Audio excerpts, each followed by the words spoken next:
Andrew Ledbetter.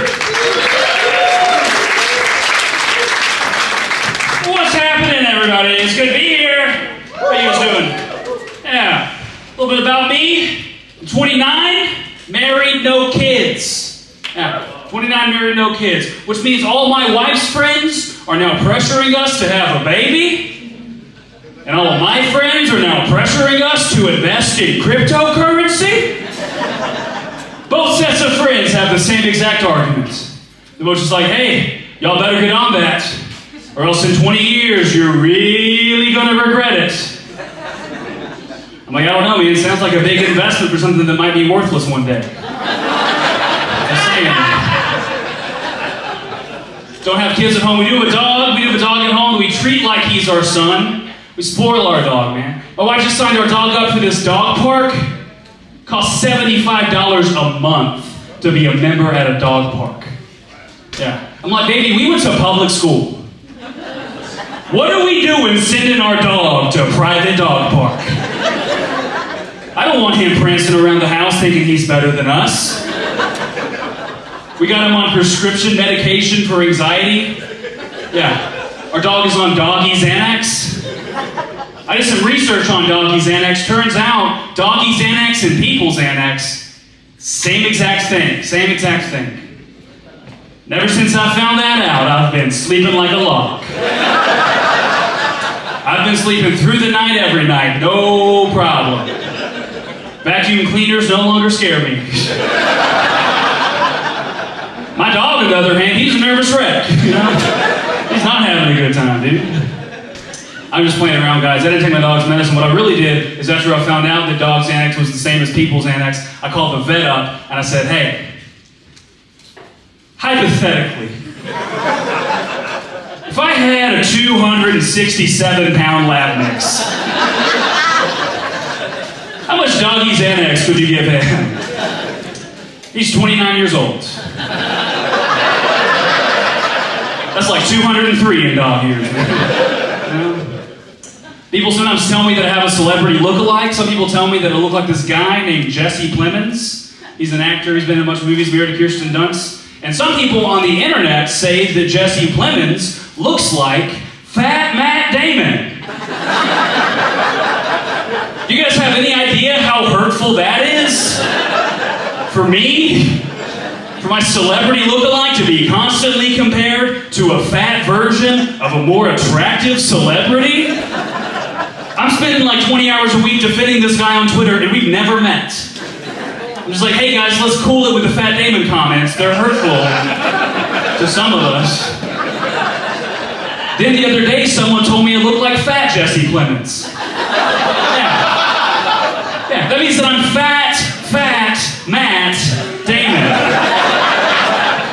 That's a negative times a negative. That's a positive. I'm Thin Matt Damon now, so I'll take it, you know? I've struggled with my weight my whole life, but recently, as I've gotten a little older, I've noticed that a lot of my friends who used to be thin are now getting fat, and I'm here for it. These new fats, that's what I call them. Some of these new fats are giving us old fats a bad name, okay? Some of these new fats don't know how to be fat yet, is what I'm saying. A lot of these new fats are still trying to squeeze into their old thin clothes. They're all busting at the seams in their Forever 21 outfits.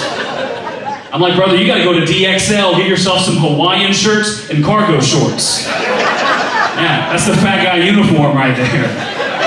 They're always like, oh, dude, it's so cold outside. Won't I get cold? No. You see, you're fat now, okay? You have nothing to worry about. I've been cold since the 3rd grade. You're gonna be fine. I like sports, always wanted to be an athlete. Anyone play high school sports here? Yeah, a few people? Anyone play high school basketball? That's what I really wanted to play, was high school basketball. I tried out my freshman year of high school, didn't make the team, made it to the last day of tryouts where we did the shirts versus skins scrimmage. And I got put on skins. Coach was like, Ledbetter, pop that shirt off, you're on skins. He said, no thank you. We're gonna do 6-on-4 shirts today. So I got cut, didn't make the team. So instead, I played church league basketball. Any church league ballers here? Yeah, no one's proud of that, right? racing to say, yeah, that was me. I played church ball. But I'll tell you what, not only does everybody make the team in church basketball, they also don't make you take your shirt off. They have the modest is hottest rules. My coach said, save the shirts and skins for your wedding night, son. And I didn't know what that meant until I got married. Then I'm like, you know what? I am going to keep my shirt on next year. I feel a lot more confident and comfortable with my shirt on. Hell, I might keep my shoes on, too. Let's see. Also, we didn't have to play shirts and skins because half the kids in church ball showed up wearing blue jeans. So we just played shorts and jeans. Those kids in the shorts whooped our butts, man. A lot more athletic than we were. We had carpet in our gym. Yeah, not to brag or nothing, but we did. We had carpet. It's hard playing basketball on carpet. It is. It is. We had a small church, so sometimes other churches would come into our house and play us. All of a sudden, that carpet is a distinct home court advantage. These kids have never played on carpet before. They're diving for loose balls. They're getting rug burned. I'm like, what do you think the blue jeans are for, idiots? Use your head. Use your head. Got to go home, see my folks for Thanksgiving. Talked to my mom recently. At dinner, she said, Andrew, if I get raptured, can you take care of my dogs for me? Pretty rude. Pretty rude. That means that my mom thinks that she's getting raptured and me and the dogs are getting left behind. Look, I'm a good person, but if that happens, I'm selling her dogs on Craigslist, okay? It's the tribulation times, you know? My mom's always been like that, though. My mom's always talked about the end times and the Antichrist. Like when I was a kid, she used to always talk about somebody being the Antichrist. When I was really little, she used to think the Pope was the Antichrist. Then I got older, she thought Obama was the Antichrist. But one thing I've noticed is that nobody thinks that Joe Biden is the Antichrist. I don't think they think he can do it. I don't think people like... This isn't a rally, I'm just saying. I don't think they have faith in Joe Biden to be the Antichrist. I think Joe Biden will be on TV tomorrow and just be like, my fellow Americans, hey, listen up. I'm the devil. Be like, yeah, sure you are, buddy. Come on, man. The Prince of Darkness. Come to usher in 1,000 years of turmoil and chaos, man. Come on, Jack. Every American is gonna get the mark of the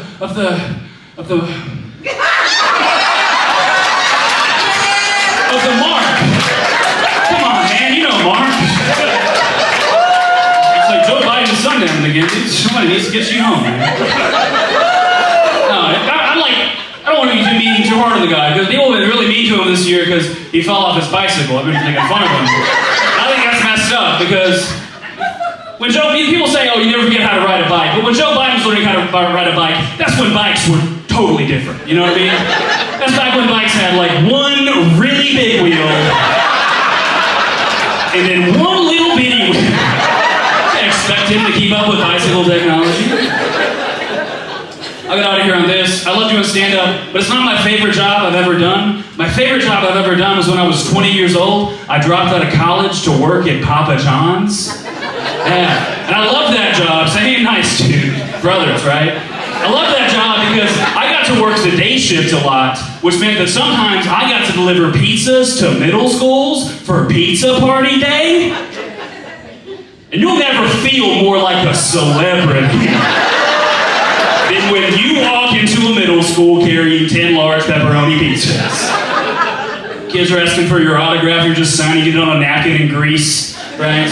One time I delivered pizza to my former middle school math teacher's class, and she asked me to speak to the class. Yeah, she's like, Andrew, looks like your life's going pretty well. Why don't you say a few words to the kids?